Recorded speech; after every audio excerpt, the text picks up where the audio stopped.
Welcome to Local Licks. My name is Pat McLaughlin. My guest this week, an amazing guest, everybody, calling in from Los Angeles, California, is Gary Ballen. Cruising down the street in my 6'4", jocking the freaks, clocking the dough. Went to the park to get the scoop. Knuckleheads out there, cold shooting some hoops. A car pulls up, who can it be? A fresh El Camino rolling Kilo G. He rolled down his window. Gary, welcome to Local Licks. Hello, Pat. How you doing, buddy? Man, I'm fine. I'm going to tell everybody right up front, you listeners today, those of you listening on podcast are probably going to hear one of the most unique, fascinating stories that Local Licks has ever carried. And Gary, I'm just absolutely amazed at the road you've taken. And, we introduced Easy E to kind of bring this show in to give somebody an idea, but we're going to play so many different songs that you've got some kind of a hand in that it's going to be amazing. You should be proud of yourself. Pat, you know what? I love Columbus, but I'm glad I'm not there today because I hear it's about 0 degrees. You have got that right, everybody. We're cutting this on one of the coldest days of 2018, January of 2018. Gary, what is the temperature out where you are at? Because it's 1 degree above zero. I'm north of L.A. I'm a place called Oxnard, and it's about 65 degrees. Oh, you're killing us, man. Well, I'm going to take you back to some cold memories because you certainly saw your share when you first grew up in Cleveland. How many years did you live in Cleveland before you moved to Columbus? Born in 52, and I moved to Columbus in 61. 61, okay. So I was there 9 years, and there was 9 good years in Cleveland, but I really loved Columbus. What brought your family to Columbus? My dad had a job change, so okay. We moved from Cleveland to Columbus. But in Cleveland, I picked up my first guitar when I was about 9 years old. Really? And, yeah, that kind of started the whole road. Was your mom and dad both of a musical intent, or were you a black sheep, if you will? No, they were very musical. They didn't play, but they always had records going on always. So, we had music around us all the time, and, that was back in the late 50s, early 60s. So it was a lot of the Frank Sinatra, Johnny Mathis, Andy Williams, musicals, that kind of stuff. So I picked it up early, but I had a little gang of little juvenile delinquents that I was head of called Ballen's Army. Okay. Now, my parents kind of wanted to change my focus, so a neighbor offered us a nice 1952 015 Martin guitar, which wow. I still have. You do. Play. And that really changed my focus. And I loved it from the start, and I took lessons and just kept playing. How did the gang feel about you kind of going the other direction? Yeah. So it was time to go find a new place, and luckily I moved to Napoleon Avenue. You did. Right down the street from the old Kahiki. Yeah, absolutely. And a block away from Eastmore High School. Which was where you went to high school. Yeah, I went to Eastmore Junior High when it first opened, and then Eastmore High School. I went to Fairmore Elementary School. And it's funny because a lot of the friends I had in elementary school really influenced my life over the years, up until now. From a musical direction, Gary? Almost all music, yeah. Even our old friend Rick Bauer, the guy who introduced you to me, yeah, we were in our first bands in elementary school called the Pretzels. And I'm so glad you brought that up because Rick was insistent that I sneak that into the conversation. How was the Rick, Pretzels? We were great, as far as I can remember, which is nothing. But I played guitar, Rick played drums. We had a guy named Greg Levy. Okay. Now, Greg ended up being one of the main attorneys for the NFL. He still is. He's probably been an attorney for the NFL for 20 years. We had another guy who I can't remember named Clarinet. He played clarinet. Okay. But the Beatles just came out, so we all had Beatles sheet music, and we'd play these songs. Now, is this where Barry Kay steps in? Was he in the Pretzels, or does he come after that? No, Barry Kay, I also knew him in elementary school at Fairmore. Okay. But No, we started playing together in junior high, at Eastmore Junior High. Okay. And Barry was a good friend of mine, and he was a great keyboard player and great singer, and he was one of the biggest influences in my life. He's the reason I moved to California. No kidding. I want to get to that, but I'm going to hold you to Eastmore for a little bit because you also hung around with a pretty interesting character. And I brought Tico Bob Street up to my own guitar player in the Circle and in the Gas Pump Jockeys, Don White, and he knew Tico. Tell us a little bit about what you did with Tico and Tico Bob, and he also does Tico Bob, Robert Street. Tico Bob was the first black dude I think I ever met. And this is in junior high school. Okay. Eastmore Junior High. Me and him would kind of always be the first ones at school. And we got to be really good friends, and me being a musician, and he was a great singer. He was in all the choirs and everything. All right. But he really kind of got me into more Motown. I had the British Invasion down. Right. I could play any Jerry and the Pacemakers, Dave Clark 5, Beatles was always my favorite group, Searchers, so I could play all that. But when I got to junior high, it was half black, half white school. Right. So Tico was one of my first friends, and we started, he kind of turned me on to Temptations, Four Tops, Sure, Impressions, all that kind of stuff. And did he have his own band?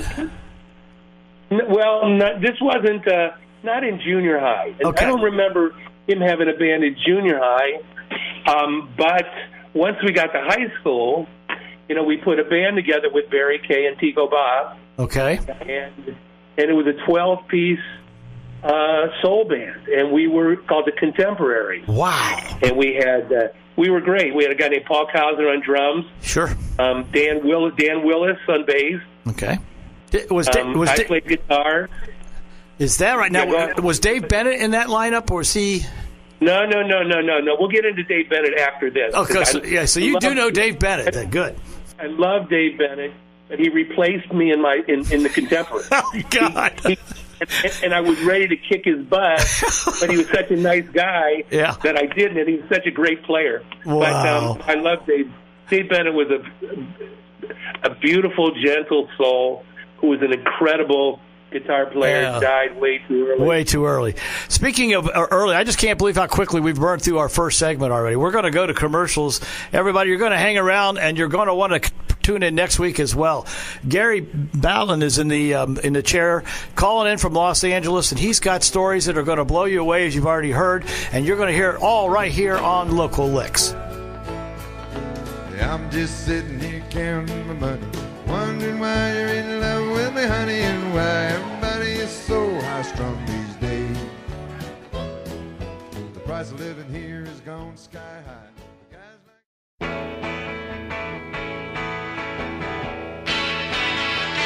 the reason why, oh, I can say I have to let you go, babe, and right away after what you did. Everybody, welcome back to Local Licks. My name is Pat McLaughlin. I am the lead vocalist in the Ohio marketplace for the band called the Gas Pump Jockeys. On a national level, I'm in the classic rock band called the Circle. And Gary, you grew up in my generation. Do you remember the Circle at all? Of course. I remember when that Red Rubber Ball song came out. Oh, you do? It. And I played it. You did. You mean as a soloist?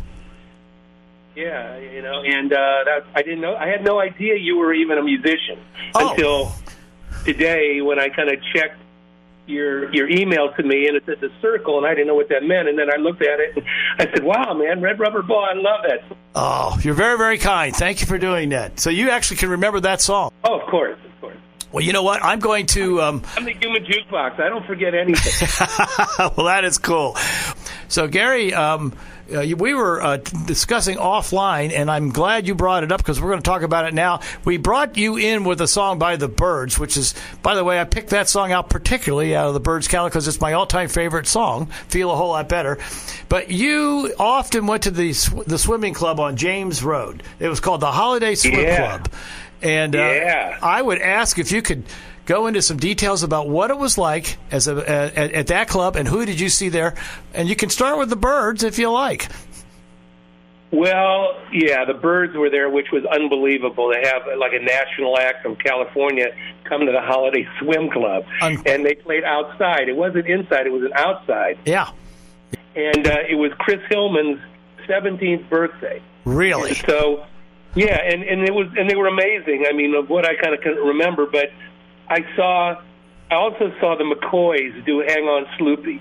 It was the first time I saw Rick Derringer. Wow. And I was right in front of the stage, and it was the first time I saw anybody hammer on. He just blew my mind. Yeah, what a remarkable talent that young man was and still is. Yeah, exactly.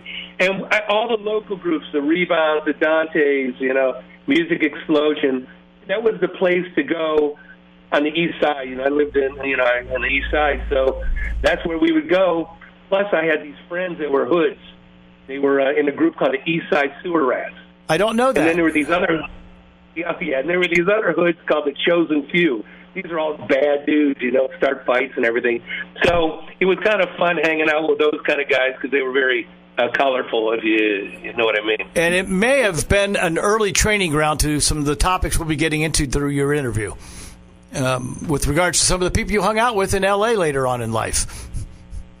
Yeah, it's a pretty crazy life so far. All right, we were going with Dave Bennett when the break came, and so you are replaced by, of all people, Dave Bennett, a tremendous guitar player. Did you have any exposure to NYC Skyline in those days? Okay, so before we get to Dave Bennett, we got to go back to the Contemporaries because we were the go-to band for all the parties, the bar mitzvahs, for everything. And we had 4 singers out front. We had Daryl Smith, who used to make girls cry. He sang so good. Yeah. Pico Bob, Janice Bradley, and Bennett? No, not Bennett. Paul Kauser on drums, Skip Lick on guitar, me on guitar, and we had a whole horn section. Wow. We had Bruce and Barry Kay. We had trombones. We had Sumner Carter on saxophone. We had Ronnie Roseman. I mean, it was great, and we were really doing great. But Dave Bennett kind of came into the picture, and he was like a virtuoso guitar player. Yeah. He was a lot further along than anybody we knew. And Barry Kay, who was kind of the leader of I was kind of the leader of the group, but Barry was the musical leader. Him and Dave got together, and they decided to go a different direction. Okay. So the Contemporaries broke up, and Daryl stayed in the group, sang, and got a couple other guys, and they were also a great band, after the Contemporaries. Yeah, and I did not see the Contemporaries, but I did see the NYC Skyline, and at that time in my life, never had I seen a guitar player like Dave Bennett. Yeah. Unbelievable. He was incredible. Yeah, unbelievable. So what's that? A shout out to Renee Jackson. She was our other singer in the Contemporaries, and it's been a long time, but I love that group. Yeah. Dave was he was incredible. Yeah. And like I said, I was a pretty tough guy. I played football. I wrestled. I didn't mind fighting every now and then. And when I got kicked out of that band, I was going to kill him. Oh my gosh! Because he just took my place. Yeah. I was so mad. But he was such a nice guy, and I liked him so much. And we remained friends until he passed away. Yeah. You mentioned football too, and I don't think people realize that you were on a football team at Eastmore that featured someone extraordinarily famous. Look, if it wasn't for my blocking, Archie Griffin would have never been a 2-time Heisman Trophy. I was the center. And I'd open up that hole, and he'd fly through it. Yeah, no, I loved playing football at Eastmore, and Archie was a great. We also wrestled together. We're on the wrestling team. No kidding. Pico Bob Street was on the wrestling team too. Your story is just incredible to me. I got to ask you, though, in the summer of your junior to going into being a senior, you go out to your cousin in L.A., and we're going to talk now about Jerry Heller.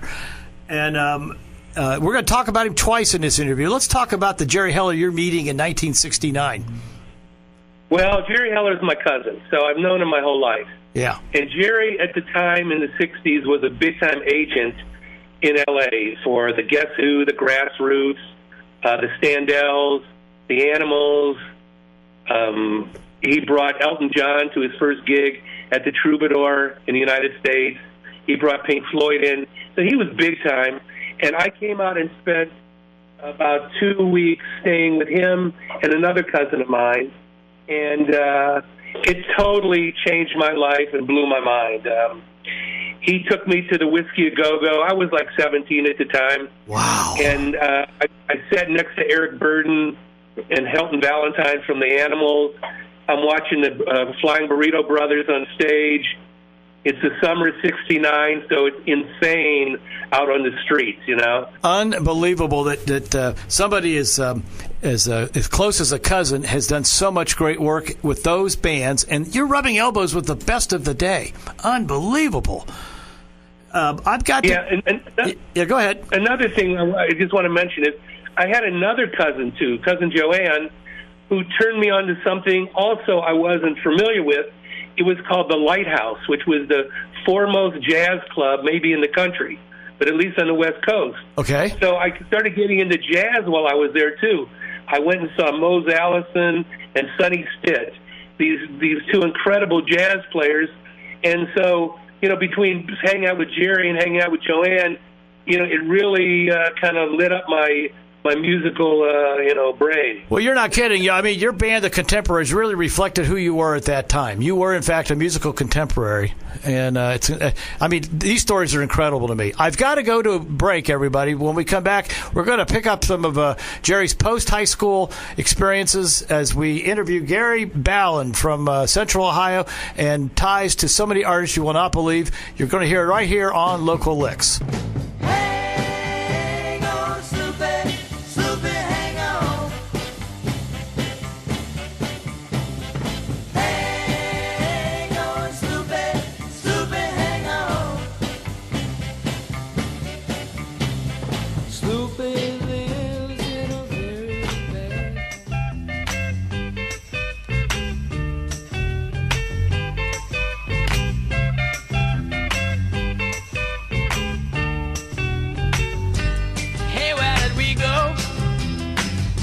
Days when the rains came down in the hollow, playing a new game. Welcome back, everybody, to Local Licks, where I am interviewing Gary Ballen from calling in to us from Los Angeles.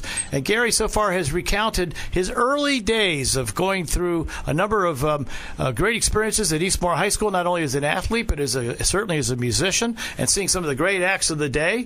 And then you finally get enough credits to graduate from Eastmore. And so, Gary, you start your musical journey through the educational processes of post-education.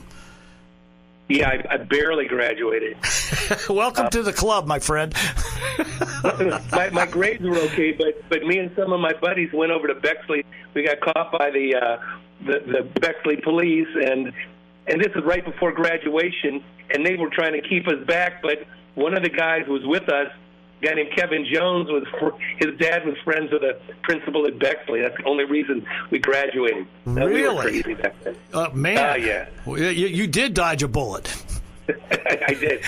I've dodged many bullets in my life. Yes, I was going to say that's just another little prepping for what your career holds for you down the line. Yours more in a literal sense. Yeah. So you started at OSU, but you didn't stay up there very long. No. I spent 1 quarter at Ohio State. And I moved into an apartment with another friend of mine named Ron Anderson. Okay. Ron played high school ball with me at Eastmore, and we both lived on Napoleon. And he also comes back into my life later on in a major way. You know, we'll come to later on. Okay. So I spent 1 quarter at Ohio State. I really wasn't into it so much, though I did make the rugby team. So I got to play rugby for a little bit and loved that. Wow. And then one of my friends from Hartley, Joe Wolf, we call him Julio. Okay. We didn't know what we wanted to do, so we decided to go to to Nelsonville, to Hocking Tech. Sure. Go to technical school and be forest rangers. Oh, now that's off the charts for you. Oh, it was crazy, And this is like the early 70s. Okay, so, yeah. There's a lot of pot around those days, and I always had a lot of pot around me for some reason. So we go down to Nelsonville, and it was crazy down there. But I brought my guitar, and I played in the local clubs, and then we started going to Athens, to Ohio University, and just checking it out. And we found out that the year before, it was rated the #1 party school in Playboy. And so I was at Ohio University for 3 years and played at Swanky's and the Deli and all kind of different places. And it was great back then. We went to great concerts. Yes, and Bruce Springsteen and what's his name? Sunshine Go Away. Jonathan Edwards. Jonathan Edwards, and I mean, we saw there were a million concerts at the Convocation Center, and so we loved Athens. Lived out in the country, and I had a farmhouse called the Moosebone Lodge, and we would play music all the time. That's all we did was play music and sing and jam and smoke pot and have fun. But you made it through the program. You graduated. Well, no, I didn't graduate. I almost graduated, but after 3 years of that, I had no major. It sounds like music was your major. It was that's all I wanted to do from 4 years old was to be a musician and be in the music business. Those were the two things I always wanted to do. And I wasn't into teaching, so college was more fun for me than educational. So you must have been doing very well because you get approached by the infamous Ohio State club down in that downtown area of Ohio State called the Castle. Yeah, well, what was happening then was there was a couple guys, a guy named Jeff what was his name? Traxler. He owned it. I can't remember his first name. Cliff Aldrich. Oh yeah. Was the brains behind the whole. Let's change this hard rock place into a country rock place. Right. And so he knew me from Columbus, and he knew me from Athens. And I did a mellow act at that time. I was solo, so I did the James Taylor and the Cat Stevens and Paul Simon and lots of Beatles. So they wanted to change the whole bar around from the Castle was a famous place. It was 3 stories tall, Ohio State campus, right across from the campus, and we used to go there and sneak in when we were in high school. Absolutely, that's the place you'd go to sneak in. Yeah. Tuesday night was wine and cheese night. Really? With Gary Ballen and friends. Okay. And we would sit around on a lighted dance floor. Sure. Because the dance floor was lighted. We'd sit in a circle, like a bunch of hippies with our legs crossed, and have wine and cheese, and I'd be playing my acoustic guitar and play Brown Eyed Girl and Redneck Mother and whatever. And the other 6 nights a week is Strongbow, The Load, it was all heavy, hard rock. But slowly but surely, they started then putting barnwood on the place, and Cliff was really kind of doing this to have a venue for McGuffey Lane. Okay. My girlfriend at the time and first wife, Diane, took me to hear McGuffey Lane when it was a trio. That's right. And they blew my mind. It was like Crosby, Stills, Nash. Yeah. And it was great. And so that's kind of how Zacharias started. It was me as a solo. And then they brought in John Schwab. He was also a solo at the time. That's right. So me and John were the 2 solos, and McGuffey Lane was the house band, and then it turned into an institution. Incredible that you're there at the beginning. Were you not the first act they ever booked under that Zachariah title? Numero uno. Numero uno, everybody. The first person to ever perform at Zacharias. Yeah, a lot of people don't. A lot of people don't remember that or like to rewrite history. Yeah. But the truth is, I was the first one in there to change it from rock to country rock. Unbelievable. And then as we go down to this last minute, could you overview a little bit of Mr. Brown's descent? Because you spent some time there as well. Yeah, well, you know what? I'd rather do that on the next segment. Okay, we can do that. I just want to say at Zacharias, I got to open for Jerry Jeff Walker. One of my favorites. Like one of my heroes, you know. Redneck Mother was like my song. We'll end the segment with Jerry Jeff then for you. That's good. But the New Riders of the Purple Sage, Marshall Tucker, Papa John Creech, all these national acts started coming to Zacharias, and McGuffey Lane started, really blossoming out of that place. Yeah. And they were a great band and great guys to hang out with. And still are, by the way. They're just wonderful people. John and yeah. Very, very cool. Well, listen, we are going to take that break now. Then we will pick up Mr. Brown's descent. And then, speaking of descent, we're going to descend you into L.A. at the end of this segment and get everybody ready for what you're going to be doing in the late 70s and early 80s. Everybody, Gary Ballen is our guest, telling remarkable stories. And, folks, you're going to tune in next week as well because you ain't heard nothing yet. Everybody, you're listening to Local Licks, and we'll be right back after these words from our sponsor. Yeah, well, I was raised in a sophisticated kind of style. Yeah, my taste in music and women drove my folks half wild. Mom and Dad had a plan for me. You're sitting there yakking right in my face. I guess I'm gonna have to put you in your place. If silence was golden, you couldn't raise a dime. Because your mind is on vacation and your mouth is working overtime.